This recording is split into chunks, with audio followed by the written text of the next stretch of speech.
नमस्कार साथियों, स्वागत है आप सभी का बाल विद्या मंदिर सीनियर सेकेंडरी स्कूल खत्रीपुरा नागौर के इस ऑनलाइन एजुकेशन प्लेटफॉर्म पर।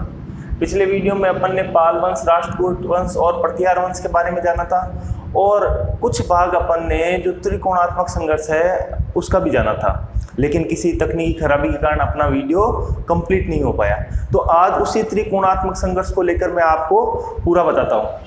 वैसे ये जो त्रिकोणात्मक संघर्ष है आपके 10वीं के कोर्स के अंदर नहीं आ रखा है, लेकिन पाल वंश, राष्ट्रकूट वंश और प्रतिहार वंश का पूरा ज्ञान लेने के लिए अपने को त्रिकोणात्मक संघर्ष को समझना जरूरी है। अपन ने त्रिकोणात्मक संघर्ष की बात की थी कि ये कन्नौज को लेकर हुआ था और अंतिम रूप से जो विजेता बने थे वो बने थे गुर्जर प्रतिहार वंश के शासक, और जो मिहिर भोज प्रथम है उसको पूर्णतः विजय प्राप्त हुई और उसी ने अपनी स्थायी राजधानी कन्नौज को बनाया था। लेकिन कौन से शासक का संघर्ष किस शासक के साथ में हुआ, ये जानने के लिए अपने को त्रिकोणात्मक संघर्ष को समझना पड़ेगा। तो आइए चलते हैं, आज अपना जो अध्याय शुरू करते हैं त्रिकोणात्मक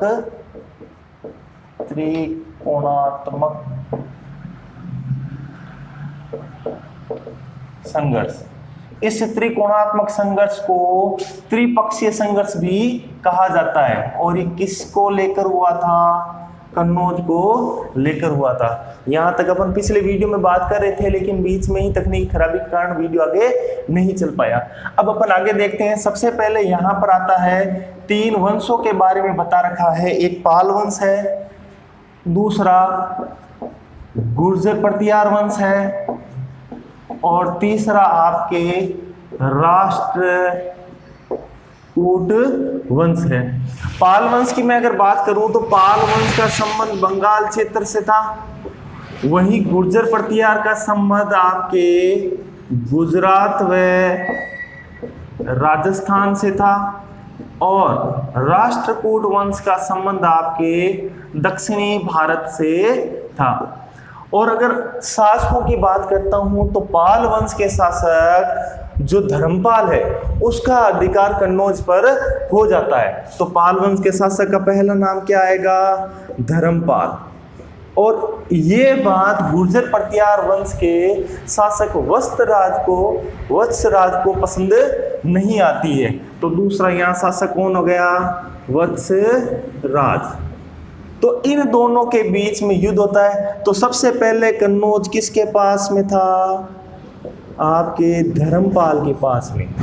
इसका वत्सराज का धर्मपाल से युद्ध होता है और वत्सराज क्या हो जाता है? विजेता बन जाता है। तो विजेता का निशान, जो विक्ट्री का निशान है वी, वो मैं इस वत्सराज के साथ में लगा देता हूं। तो कन्नौज अब किसके पास में हो गया? किसके अधीन हो गया? वत्सराज के अधीन हो गया। तो नंबर 2 पर कन्नौज हो जाता है वत्सराज के अधीन।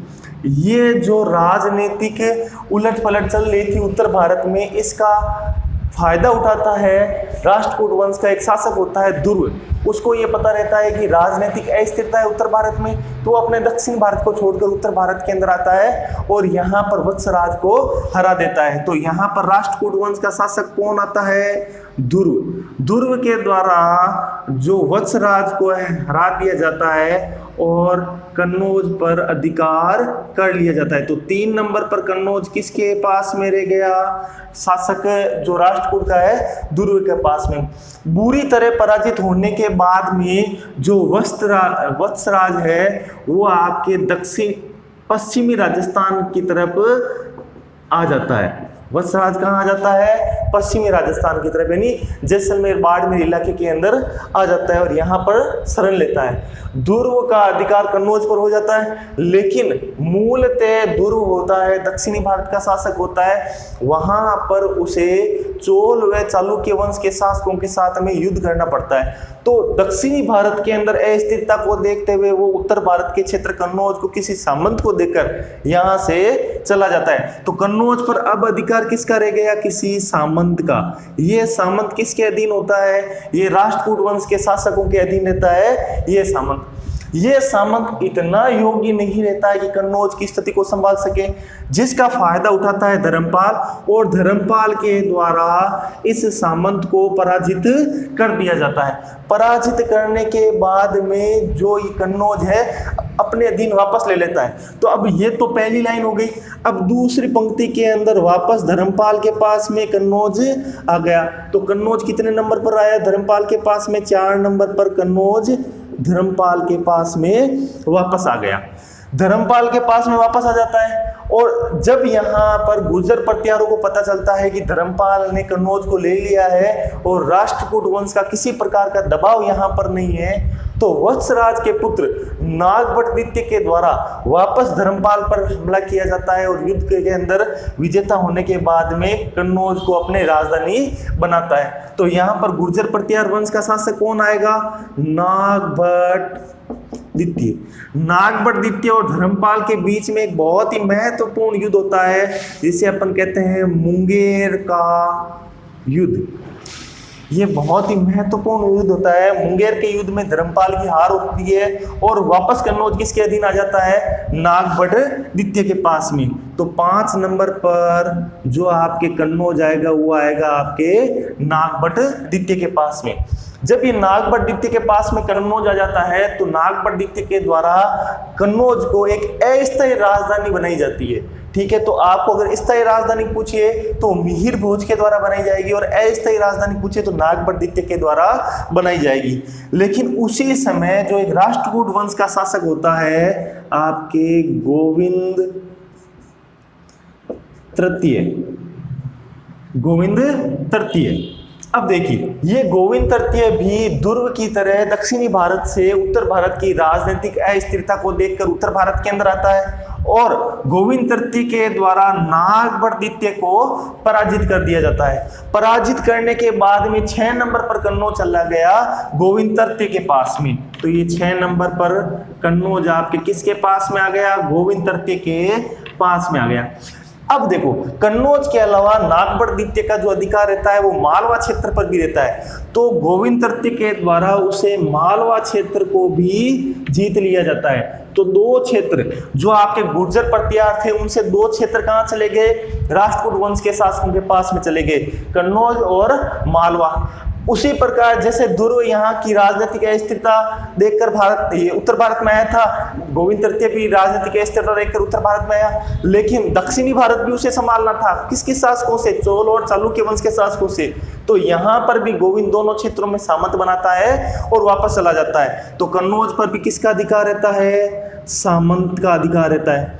और यहाँ पर जो मालवा पर है कृष्णद्वितीय नाम का एक शासक शासन करता है जो राष्ट्रकूट वंश के सामंती होते हैं। क्या नाम है मालवा क्षेत्र के सामंत का? कृष्णद्वितीय। यहाँ पर नागभट्ट द्वितीय की हार हो जाती है और धर्मपाल की हार हो जाती है। धर्मपाल के बाद में जो शासक बनता है वो है आपके देवपाल।